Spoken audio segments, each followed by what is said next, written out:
Welcome to lesson 14 of quantitative methods, where we'll be looking at an interesting topic which looks at relationships between two variables. We're looking at correlation and simple regression.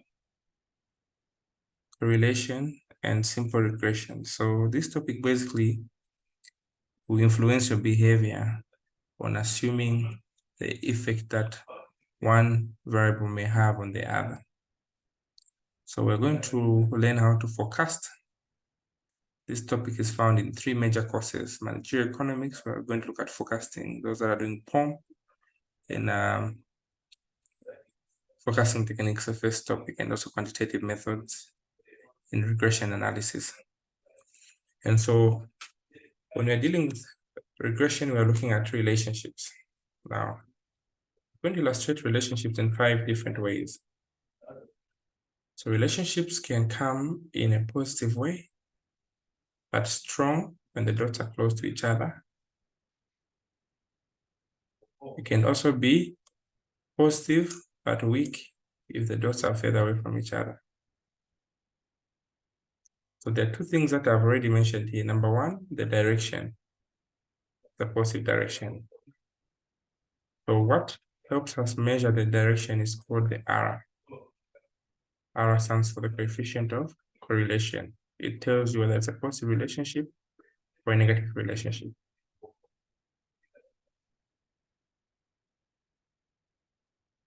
Then we go to another kind, which I mentioned, is the strength of the relationship. Strength of the relationship in this case is denoted by R squared. This R squared simply tells you that you have a positive relationship, but strong when your R squared is greater than 50.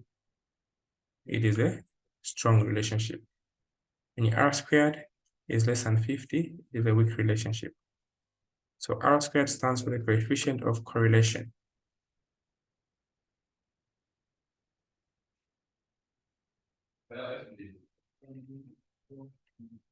Right, I'll take my time. These 2 carry a lot of marks you need to understand. So the formulas for coefficient of correlation is simply summation of what? X, Y divided by summation of XX times summation of YY. And when we square it, we're just multiplying R times R. This is called coefficient of determination.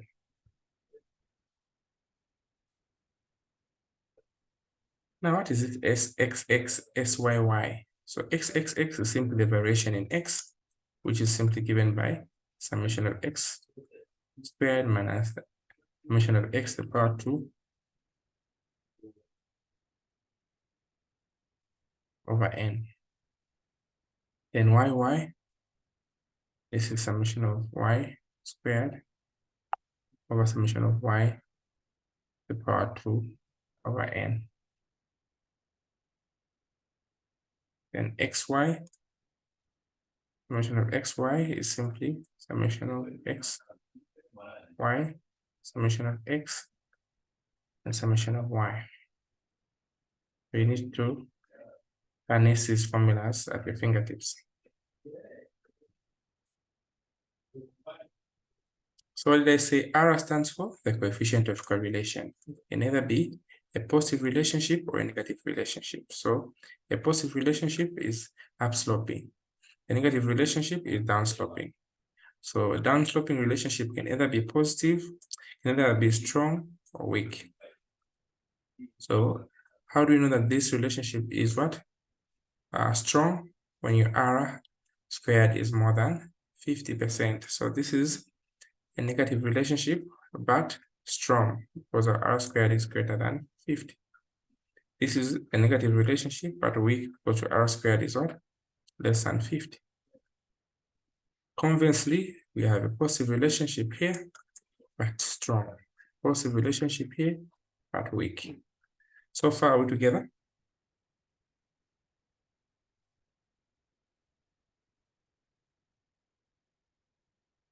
So far, are we together? Repeat the last point, the last one. These ones are showing negative relationship because they're downsloping. So meaning our correlation of coefficient R is negative. All right, our R is negative. It means they're downsloping. But the relationship is what? Strong on a negative because our R squared is more than 50%. But if our R squared is less than 50%, it is a weak relationship. Now,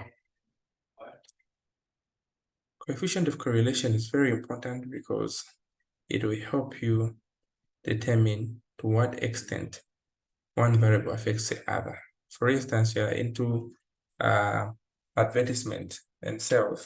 So you have a regression equation which has been given with an R squared, maybe for instance, of 0.9. And your R is giving you as 0.86. So already this tells you that 90% of X affects Y. So 90% of Y is because of X. So 90% of the sales are as a result of advertising, since our sales are Y and our advertisings are X. So here the R is just giving you the sign, just shows you that we have a positive relationship. The more we advertise, the higher we get the sales. So R just gives you the direction.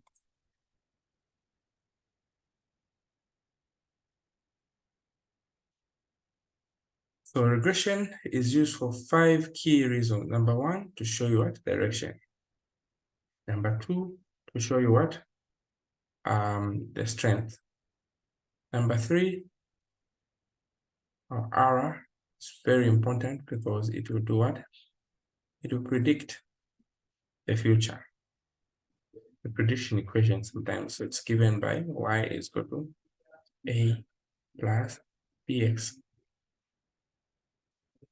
So our a is called our y-intercept, where it's cutting the y-axis. And our b is called the slope, or the gradient.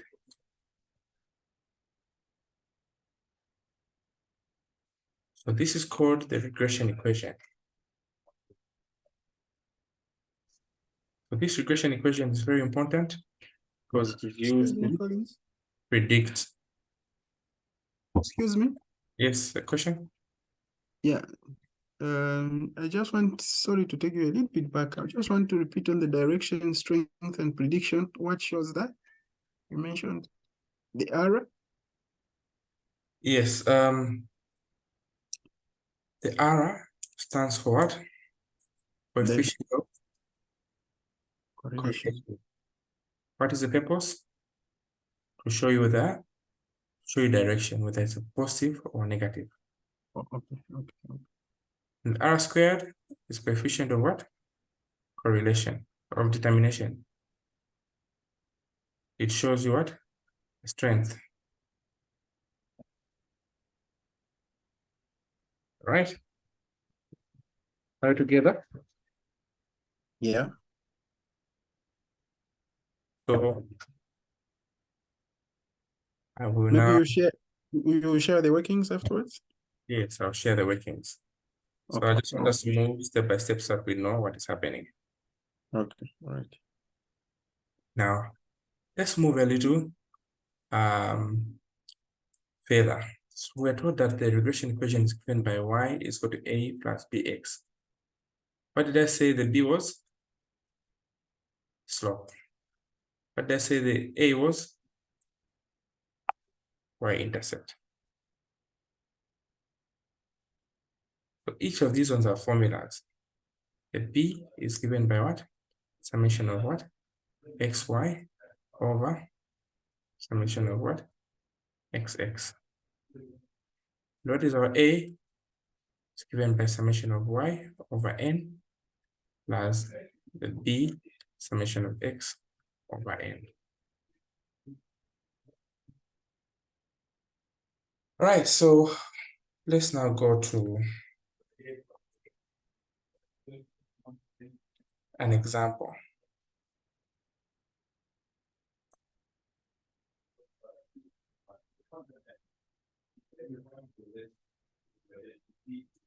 Suppose we're given values of x and values of y. For instance, 1, 2, 3, 4, and 5. And x, so y we have 1, 1, 2, 2, and 4. So I want you to help me fill in this table. The first thing is you need to learn how to fill in this table. So here maybe we have xy. Here we have what, x squared. Here we have y squared.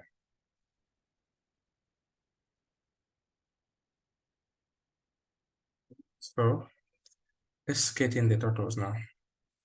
Here what we have xy, we're multiplying this by that. We have 1, 2, 6, 8, and 20. We're squaring these ones here. We have 1, 4, 9, 16, and 25. You can square this side. Help me. What are we getting?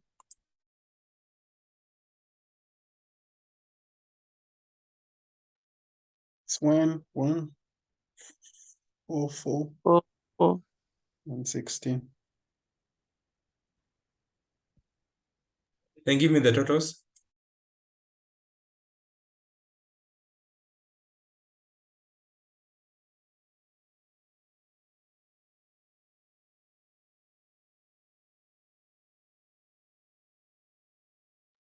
So what is the total here?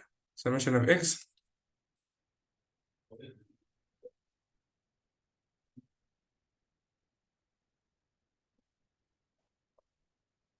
$15.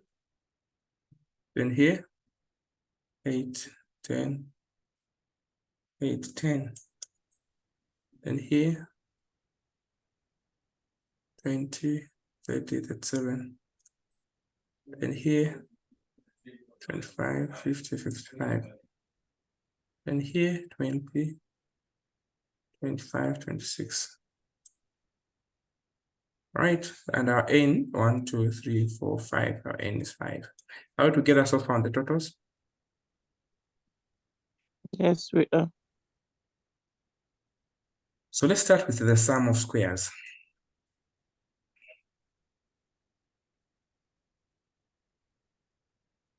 The easiest is SSXX, just x throughout.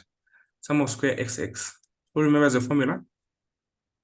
Summation of x squared minus summation of x all squared to the power n, the power 2 over n. How about sum of square yy? It's the same formula, but y is throughout. Y squared minus y to the power 2 over n. How about sum of square xx, xy? We have xy throughout.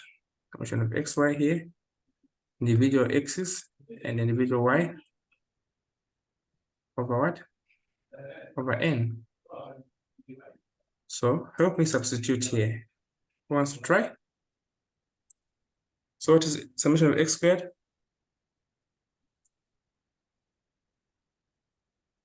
55. 5, good.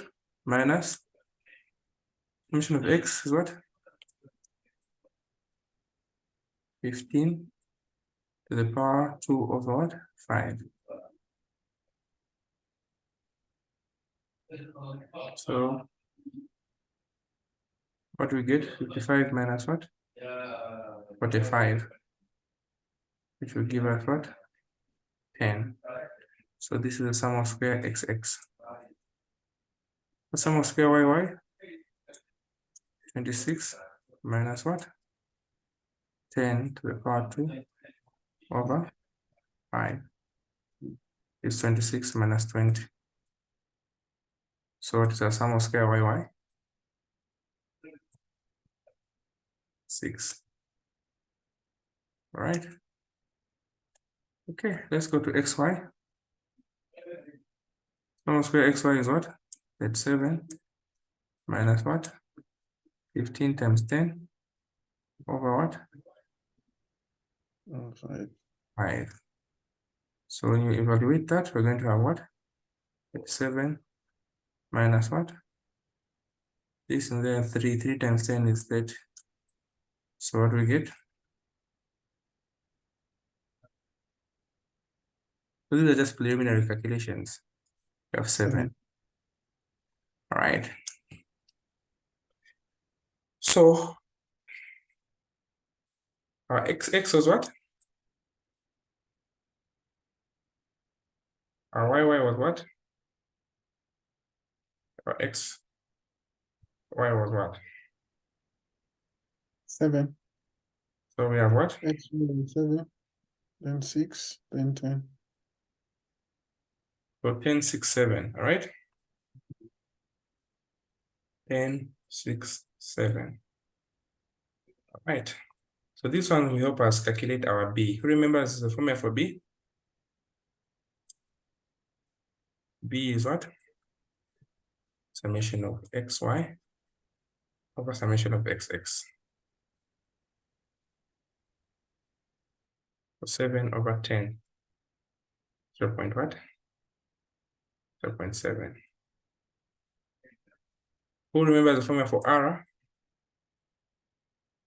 Summation of xy over square root summation of xx times summation of yy. So here it will be 7 over square root of 10 times 6. You punch 7 over root 10 times 6. You're getting 9 over 3. You square it, the power 2, punch on the calculator. We're going to find 0.86. 86 what's 7. And finally our a. What was the summation of y? What was the summation of x? And what was our n? Our n was 5. What was the summation of x? 15, y 10. 15, y 10. So the formula here is summation of y over n minus a b, which we calculated, summation of x over n. So here we have summation of y, 10 over 5, our b, 0.7, which we calculated here. So it is important that this, you know where it's coming from.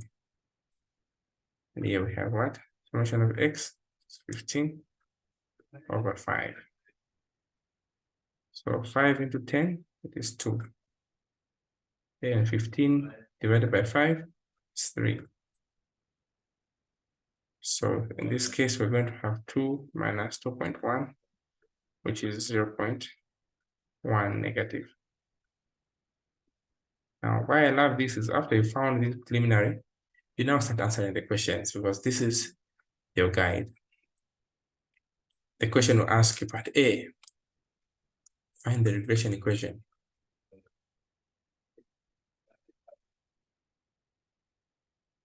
So remember, our regression equation is given by what formula? Y is equal to A plus BX. What was our A from our calculation? We go back here, negative 0.1. What was our B? 0.7. So A was what? Negative 0.1. B was what? 0.7 positive. So meaning our regression equation would be what? Negative 0.1. Where there is A, where there is B, 0.7. Then you leave the X as it is. So this is called the regression equation, which carries about 5 marks.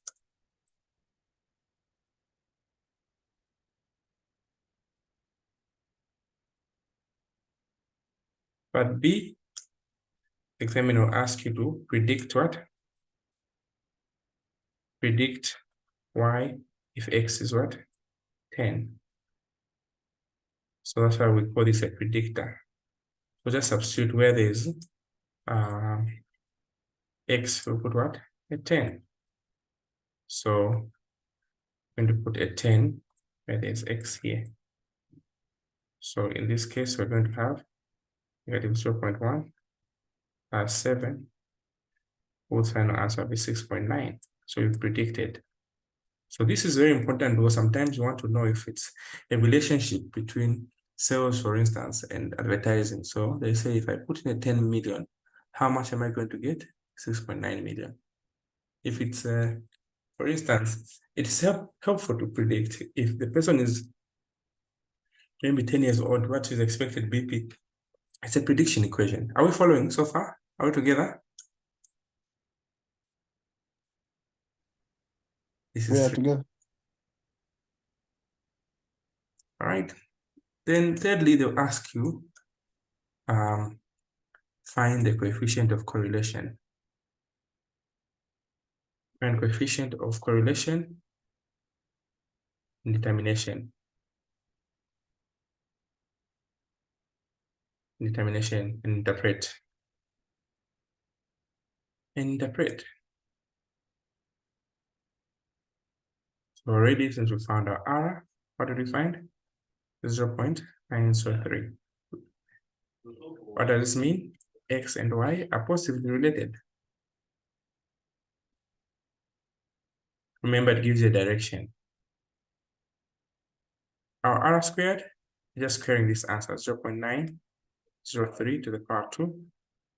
But we get 0.816. So this means that what?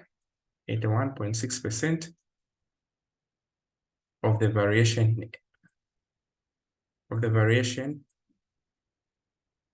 in Y is due to the variation in X.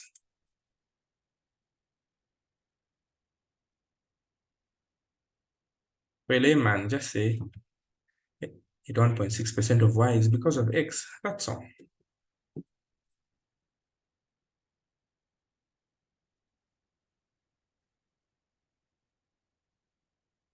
So, are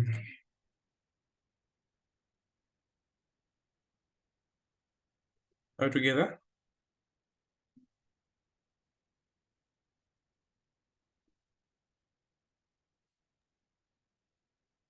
Any questions?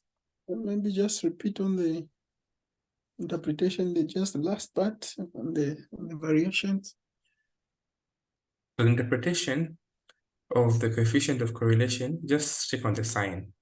If you have a negative sign, they're negative related. If there's a positive sign, they're positive related. Then R squared here, 0.816 is 81.6% of the variation in Y is due to the variation in X. That's a percentage. So if you go to 0.9, it means 90% of X of Y is because of X. If you go to 0.1, you get 10% of Y is because of X. If you go to 0.2, 21% of Y is due to X. So you just multiply by 100 to get a percentage. All right. Okay. All right, so that's how the topic ends. Let me go through your notes quickly. So you'll be asked sometimes to define correlation and interpret R. So correlation measures both the strength and the relationship of two variables. It is given by this formula. Take note that this formula that is here is the same as the one I gave you, except that I just simplified it. Remember, I said R is equal to sum of xy over sum of xx times sum of yy, then square root. So we know that this one is what? Sum of xy minus sum of x times sum of y over n divided by, so here we are expanding this. This is n sum of x squared and a sum of x to the power 2 over n. And here we have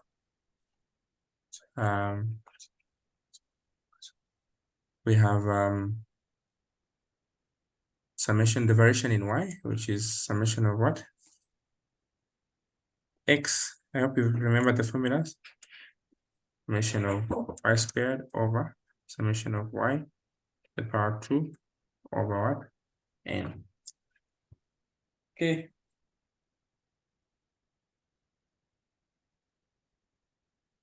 So these n's, if you want, you can bring this here to simplify it. This will come here to simplify it. This will come there to simplify it. So here we're going to have what? N summation of xy minus summation of x summation of y.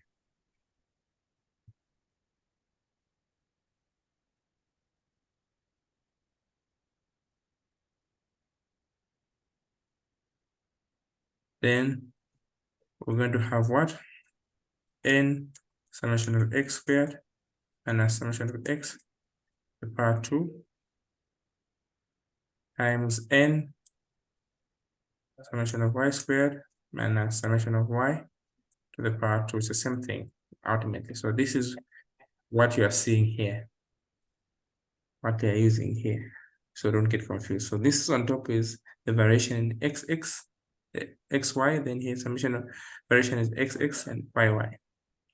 So you must know that the coefficient of correlation must range between -1 and +1. So you can either have a positive or a negative correlation.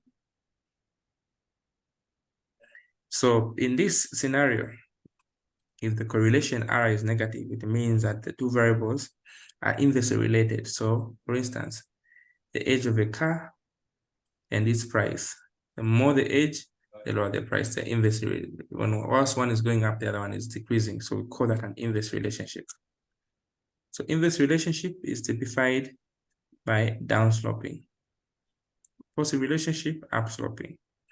Sometimes there's no relationship at all. When it's scattered, there's no direction at all. That means there's no relationship at all. So we now go to this example where we're going to look at the time of study and exam score. Now, the nature, especially of your exams, where we get to look at, he'll write two questions, where one, he'll just ask for the coefficient of correlation, the other one, he asks to do the prediction. But I've just done everything on one. So we're given hours of study and exam score, and we're asked to calculate the coefficient of correlation. So in this case, we're going to have our X. Now, I also need to explain one important thing, that you need to identify what your dependent variable and independent variable is. All right, your dependent variable and independent variable is, because sometimes questions may be swapped and you need to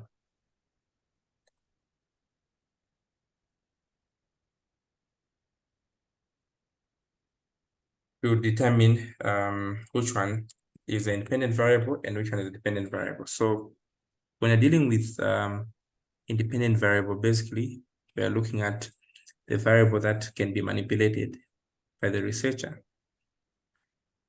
We usually presume it to be the cause or the factor that is to be studied on how it affects the dependent variable. So in other words, the independent variable is simply a factor that we can change, we can alter. For instance, if we're looking at the effect of different doses of medication on blood pressure, so the independent variable will be the different doses because you can manipulate them. But the dependent variable is the outcome, the observable response that we are looking at, that the researcher wants. So in this case, if we're looking at the manipulations, we are looking at the outcome that will come. So that is what we call dependent variable. So in this case, I'm going this class.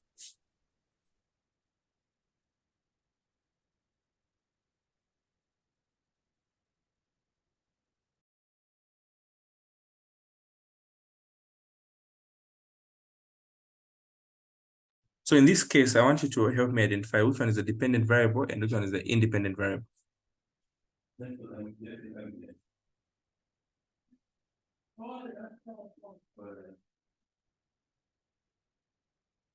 All right. So there's hours of study and exam score. Which one is the dependent variable and which one is the independent variable? Which one can you alter? The hours of study. Those are our independent variable. You can increase or decrease. The exam score is the dependent because that's the outcome. So we're being asked to calculate the coefficient of correlation in this case. So our X and our Y. So here's our X and here's our Y. Remember, we're getting the X squared and the Y squared. Are we together on this?